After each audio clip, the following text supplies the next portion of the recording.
An article with a numbered list of best practices is great, but telling a story about your own personal experience on the job, sometimes a really tough experience, something that has changed you as a city manager, I think those are the kinds of stories that I love most, especially in an association of your peers where you're all in the same career field, in a really special career field. You could probably see yourself in a lot of those stories and relate to what the author has gone through. And I think that's what makes for really meaningful content. Your experiences are valuable, and other folks in local government deserve to hear your story. And really, that's a way to give back to your profession. What issues matter most to local government leaders right now? The landscape is shifting fast, and content that helps public sector professionals move their communities forward can really make a big difference. I'm Angelica Wedell, and this is Innovate by ICMA. Today, we're taking you inside the award winning PM Magazine, the publication that has spent more than a century capturing the stories, trends, and practitioner insights that inspire local government leaders everywhere.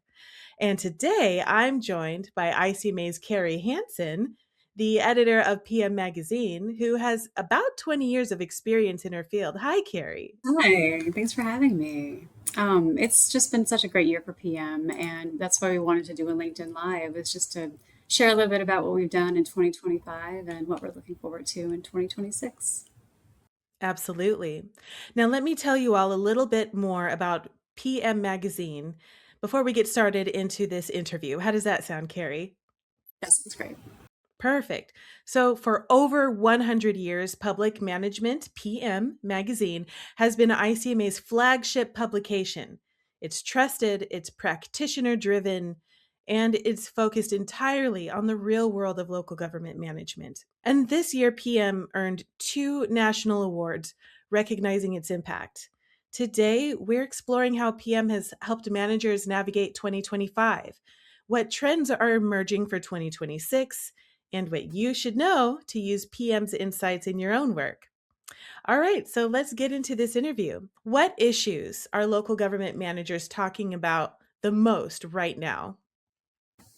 Well, when we set the editorial calendar in the fall for the next calendar year, it's kind of tough to know what topics are really going to end up resonating most. But at the end of the year, we always take a look at website metrics and newsletter clicks, and then we can determine the top 10 PM articles of the entire year. So that list is coming out next week. But I've already taken a look, and while there are some surprises, a lot of it kind of tracks with what we've expected and what we've seen elsewhere, like in the ICMA membership survey, the most popular conference sessions. AI has been a common thread through almost every issue of the magazine, every ICMA conference, a lot of blog posts and podcasts and webinars. So AI has been huge in terms of content this year. Another topic that we ended up covering a lot was civility, or lack thereof, public trust, political polarization, and really how those things have changed how you engage with your residents. So, one of the top articles of the year was Keeping Morale Afloat Amid Rising Public Hostility. Another one was Sustainability in the Face of Political Polarization. So, that's really something that's on people's minds. Another topic that showed up twice on the list was council manager relations. Dealing with a disruptive elected official was one of the articles. And then another one was confronting misconduct and rewriting the rules, about a council member behaving badly and having to rewrite the entire code of conduct because of it. So that's really along those same lines as civility and hostility. And I don't think that's a topic that's going away anytime soon. Local government workforce challenges, that's still really huge for us. Recruitment, retention, succession planning. Mission Square Research actually wrote a really great article for us on that. And there's definitely going to be more to come on that topic in 2026.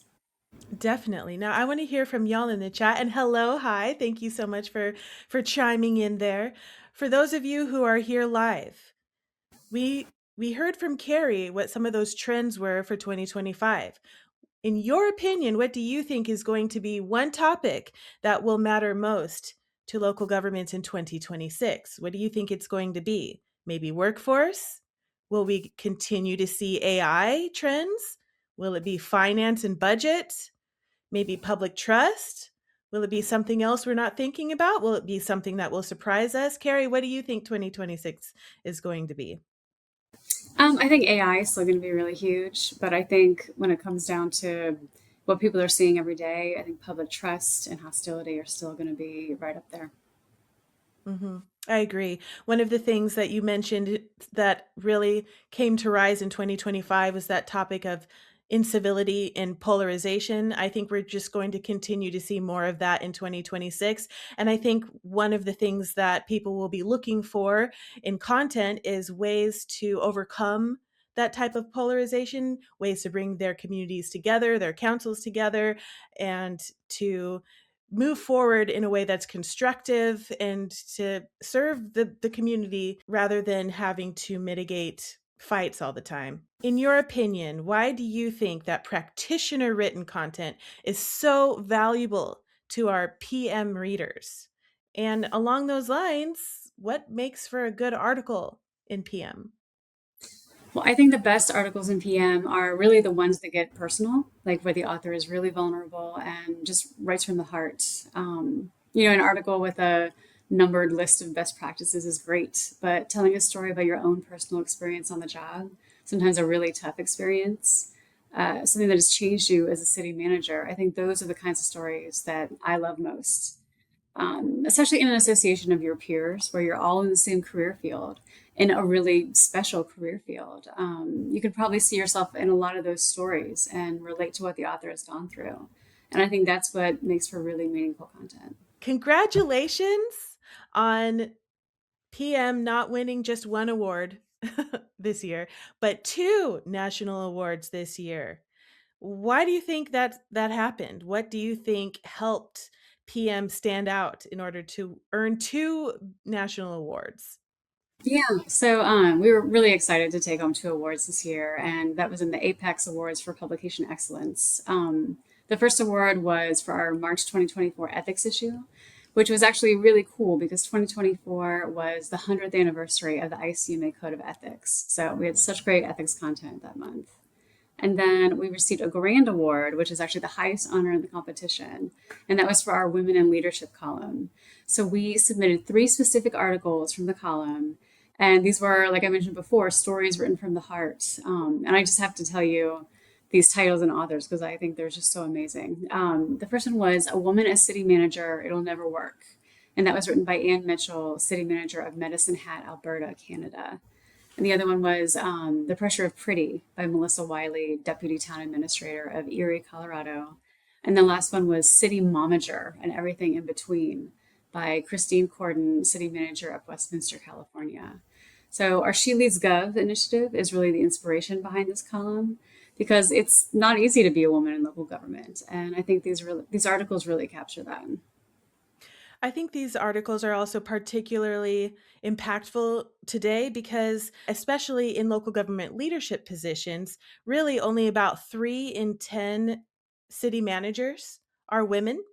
And in some states, like in Texas, where I'm located, it's more like 16%. So if we're looking at things like recruiting and bringing the profession forward into what people expect in today's day and age, and we're looking at achieving more balance and things like that and representation of leadership, I think that She Leads Gov initiative really plays right into that and can make a big difference for people who are looking for resources, who are looking to advance their career and looking to see if I want to become a city manager myself as a woman. Is this a career option that's viable for a woman? Well, you can see these examples that absolutely yes, it is, and you Yeah. can, if you can see it, you can be it. Said Pat Martell. There are 30%.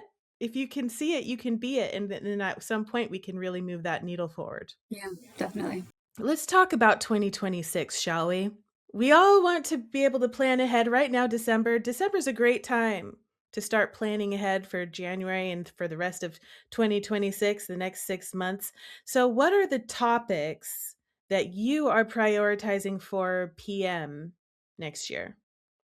So the editorial calendar for 2026 is actually really tough to put together because it feels like there's so many important areas of local government that we need to cover. There's so many trending topics in the news. There's a lot of change going on. But there are a few topics that really stood out for 2026. Obviously, AI is still top of mind, but a few new topics we're covering are elections, housing and affordability, infrastructure. We have a new column written by the ICMA regional directors. So that'll be great to hear from them about what's going on in their areas, what they're hearing from members. That'll start in February. And then something new we're trying, our December issue is actually going to be a year in review. So, kind of like a wrap up on all the really important stuff from 2026. Also, for 2026, small towns and rural communities. We have so many members that are in smaller municipalities, rural areas. So, it's really great to tell those stories.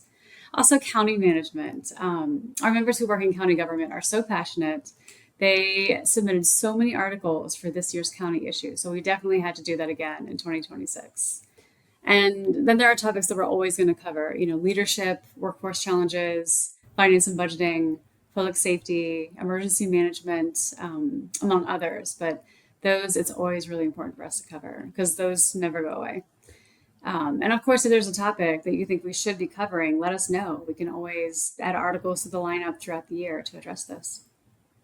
Well, speaking of letting us know and getting involved, I have another question about that for you, Kerry. How can city managers, county managers, town managers, government administrators in general, how can everybody get involved with PM? And even if you're not a manager, what if you're an emerging professional? What if you're an intern? How can you get involved with PM? Yeah, absolutely. I always say that everyone has an article in them. I think everyone has a story to tell, whether it's something personal or maybe just a major project your community just finished, or advice about a certain stage in your career, or how you handled a tricky situation with the city council. Your experiences are valuable, and other folks in local government deserve to hear your story. And really, that's a way to give back to your profession. So we're always accepting article submissions. You can run an article idea by me first, or you can just go ahead and start writing. Actually, if you go to icma.org/PM, you can find the editorial guidelines and the editorial calendar and more information there. And I'm going to share one of the stories that I found particularly interesting. It was by Carly Lawrence in Golden, Colorado, talking about a a 4-day work week and giving that a try and seeing what the hour impact could be on the staff and what that impact could be on productivity. You remember that one, Carrie? Yes, definitely. In fact, that article was so cool and I thought so impactful and really innovative. And that's the reason that I wanted to put Carly on the cover of that month's issue because I thought it was such a great article and something that many more people should be thinking about and really considering. I love the idea of really innovating with the workplace to improve not only productivity, but also the quality of life of staff. And improving retention is really what you can get out of that as far as an organization. Yeah, that's a huge perk. I think, someone reading that in a job description, I think that really stands out. So, something that a lot of local governments should consider. What's another article that stood out to you personally, Carrie? Um, One of my favorite articles from this past year, again, it's like a really personal, vulnerable story. It was written by a city manager in Iowa about his his autism diagnosis and kind of coming to terms with how does he unmask himself and how does he present himself to not only his staff but his council members, his community. How does he authentically show up as someone who is openly autistic? That's not always something that we talk about, but I think neurodivergence is really important, and I think it's something that more people should discuss openly. So this article is called "Unmasking Autism in Public Management." I think it was just so impactful, and it was really cool to hear the thinking behind why he decided to go public with his diagnosis. I love that story because that can lay a foundation for really changing the lives of residents everywhere. If a city leader sees something like that and says, "Hey, why don't we improve our community for folks that are living in the same way as this person, and maybe we can make a big impact for other people in our community as well. I love that. Yeah, definitely. And I love this comment right here. Leave my PM hard copy in the town hall lobby and enjoy seeing citizens reading it, waiting for meetings with staff. What a Yeah. really fantastic way to have a coffee table moment. That's awesome. That's really cool. And I'm happy to put it out there. If anyone wants some extra copies, knowing that I'm happy to ship those. I think it's really good to see people leaving it on coffee tables to leaving it out in the open, and having it there for other staff to read, for residents. And another thing that I think is great is when authors, after they publish, they always want some extra copies of PM to share with others. And every single person says, "Oh, I'd love to give these to our council members," or "I'd love to give these to my staff," because they really want to put it out there and have other people sharing it. Maybe it So, might be a good holiday gift for some community leaders. yes, definitely. We have another comment here. Are you seeing shifts in workforce of people leaving federal government and moving to local government and needing guidance in that transition? If so, that would be an interesting topic to dive into with PM. Yeah, absolutely. Actually, that's been mentioned in a few articles about, all the layoffs that we saw with the federal government and like these huge shifts in people moving from the public sector to the private sector, or maybe wanting to stay in the public sector and deciding how to do that. And I think local government is the perfect place for that. People from the federal government have a lot of great experience to lend their local government. So that's definitely a great article idea. And I love that story. I love that idea and those stories that are around that because we do know from the ICMA Career Center that local governments are hiring. In fact, most local governments said that they hired in combination with. I did a session at the conference, the annual conference recently, talking about the workforce and leveling up your career is what it was about. But I also got some great research from Mission Square Research Institute and found that the vast majority, I think it was even 90% of local governments have hired in the last year. Yeah. And so you've got these workforces that are moving from different levels of government that could help with filling in some of those positions, and especially as we're looking into waves of retirement coming in the near future as well, they could help with some of that gap in the workforce that may arise because of retirements. Yeah, the silver tsunami is often mentioned in these workforce articles because it's this looming thing that people are worried about. With retirements happening, how do they backfill those positions with new talent? And I think the federal workforce is definitely one source of that. Kerry, I just want to say if there's anything else that you would like to add before we close on out, please do. I guess I would always encourage people to consider writing for PM. Like I said, everyone has a story to tell. Everyone has something that they've accomplished or something that they've been through that would make a great article. So please don't hesitate to write for us. And beyond PM, we also have the ICMA blog. We also have podcasts and webinars. So there's lots of ways to get involved and contribute and tell your story. Well, thank you so much for being here today, Kerry. Thank you for sharing your insights and your thoughts on this year, this past year, 2025, your retrospective, as well as your thoughts on what's coming up here in 2026. We truly appreciate that. Yeah, absolutely. Thanks for having me. And thank you all for joining us today. We truly appreciate your thoughts and your comments as well, because in the end, this is all about you and how we can serve you better and provide you the information needs that you have. So thank you so much for sharing your ideas and your comments. We truly appreciate it. Keep it coming. You can reach out to us at any time. Again, I'm Angelica Wedell with ICMA. I want to congratulate you, Kerry, on those awards. We're very proud of all of the wonderful work that you have done. And we're also very proud of all of our members who have contributed such wonderful insights, advice, true stories. All of these things are really what make ICMA special. It's the members and the staff that are working hard to provide the benefits that are valuable to local government leaders today. So thank you everybody for being here. We're so pleased, we're so proud, and we look forward to seeing you next time. Thanks.